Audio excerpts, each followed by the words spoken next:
America అధ్యక్షుడు Trump మాదిరిగానే China కూడా తనను తాను శాంతి దూతగా ప్రచారం చేసుకుంటోంది.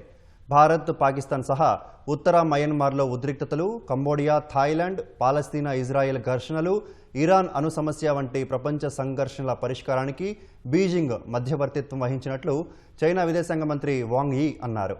రెండవ ప్రపంచ యుద్ధం తర్వాత మళ్లీ ఈ ఏడాదే స్థానిక సంఘర్షణలు, సరిహద్దు యుద్ధాలు ఎప్పుడూ లేనంతగా చెలరేగినట్లు పేర్కొన్నారు. శాశ్వత శాంతిని నెలకొల్పడానికి చైనా ఒక లక్ష్యాన్ని, న్యాయమైన వైఖరిని ఎంచుకుందని వాంగ్ యీ బీజింగ్లో జరిగిన ఓ సదస్సులో వివరించారు. వాంగ్ యీ వ్యాఖ్యపై భారత్ ఇంకా అధికారిక ప్రకటన చేయలేదు. అయితే భారత్, పాకిస్తాన్ ఘర్షణల పరిష్కారంలో చైనా ఎలాంటి మధ్యవర్తిత్వం వహించలేదని విదేశాంగ శాఖ ఉన్నతాధికారులు స్పష్టం చేశారు.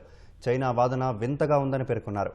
భారత్, పాకిస్తాన్ సీనియర్ సైనిక అధికారుల మధ్య జరిగిన చర్చల ఫలితంగానే మే 10న సైనిక చర్యలను నిలిపివేయడానికి ఒప్పందం కుదిరిందని వివరించారు. భారత్, పాకిస్తాన్ విషయాల్లో మూడో పక్షం జోక్యానికి తావులేదని ఢిల్లీ స్పష్టం చేసిందని గుర్తు చేశారు.